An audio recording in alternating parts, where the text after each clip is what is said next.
Shadow la chienne matin napolitain a commencé par donner naissance à 3 chiots à la maison. Mais au bout de plusieurs heures sans activité et un chiot qui malheureusement n'a pas survécu, sa maîtresse l'a emmené aux urgences vétérinaires.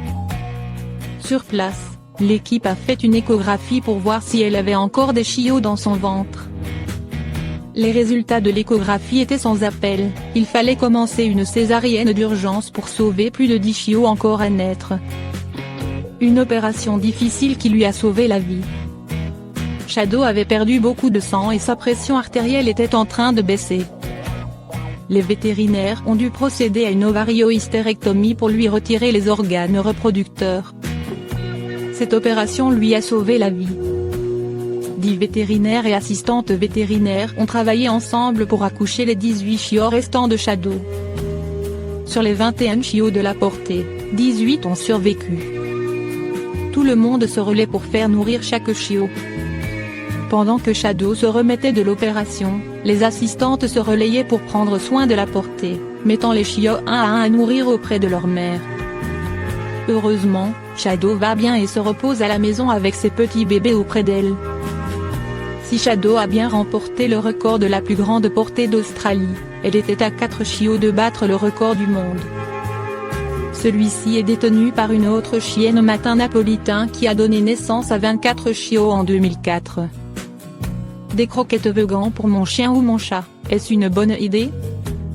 À l'heure où le régime végan séduit de plus en plus, on voit parfois des propriétaires de chats et chiens qui donnent un régime sans produits d'origine animale à leurs compagnons à 4 pattes. Peut-on donner des croquettes végan à son chien ou son chat sans risque pour sa santé? Des pommes de terre et des pois pour remplacer le poulet? Le régime végétalien, c'est-à-dire sans viande ou autres produits d'origine animale, séduit de plus en plus. Mais est-il adapté à nos chats et nos chiens? Certains propriétaires végans, soucieux de rester fidèles à leurs principes, sont tentés de sauter le pas. Cependant, de nombreux vétérinaires mettent en garde contre les croquettes végan pour les carnivores domestiques, et les déconseillent formellement chez le chat. Qu'est-ce qu'un régime végan? Les végans refusent toute exploitation animale. Ils considèrent, à juste titre, que les animaux d'élevage sont des êtres sensibles. Les personnes véganes ne portent pas de cuir ou de laine, n'utilisent pas de crème testée sur des bêtes de laboratoire et ne mangent pas de produits d'origine animale. Certains vont plus loin en proposant à leurs chiens ou chats des croquettes végétariennes. Or, chats et chiens ont des besoins spécifiques en nutriments, et notamment en acides aminés, molécules issues des protéines, et en vitamines. Ces besoins ne sont pas le fruit du hasard mais celui d'une longue évolution, aux côtés de l'humain. Désormais, ce dernier voudrait transformer Petit Tigre et cousin du loup en mangeur de légumes? Est-ce bien raisonnable? Alimentation du chien et du chat, un peu d'histoire. Vous avez dit carnivore? Eh oui, chiens et chats sont aussi appelés carnivores domestiques, ce qui signifie qu'ils ont une alimentation essentiellement carnée. Leur dentition l'atteste, crocs et molaires affûtés sont des armes de prédateurs, destinées à mettre à mort et découper les proies avant de les manger. À l'inverse de la philosophie végan, le bar Biologically Appropriate Raw Food est un régime qui consiste à donner de la viande crue aux chiens et chats afin de se rapprocher de leur alimentation ancestrale. Il existe cependant des différences entre les félins et les canidés. Le chat est un carnivore strict. Dans la nature, il se nourrit exclusivement de petites proies, souris, oiseaux, dans lesquels il trouve tous les nutriments nécessaires. Ses besoins en protéines sont élevés. Le chien n'est pas un carnivore strict. Nourri depuis des millénaires de la main de l'homme, son comportement alimentaire a évolué. Il serait désormais plus proche d'un omnivore, comme le rat. Sa ration peut donc comprendre des féculents, fruits ou légumes. La viande fait cependant partie intégrante de son régime alimentaire, environ un tiers de la ration. Si la base de l'alimentation des chiens et chats reste la viande et les sous-produits animaux, court-on un risque à les nourrir à base de croquettes végétariennes? Les protéines des légumes ou des céréales peuvent-elles remplacer celles de la viande? Croquettes pour chiens et chats, protéines végétales ou protéines animales? Les protéines sont indispensables à l'organisme, elles participent à la construction des cellules, muscles, os. Elles sont composées de petits éléments formant une sorte de chaîne et appelés acides aminés. Il en existe 20 différents. Ces acides aminés sont fournis à l'organisme via l'alimentation. Or, protéines animales et végétales ne renferment pas les mêmes acides aminés. Nourrir son animal exclusivement avec des croquettes à base de végétaux, c'est risquer d'induire des carences.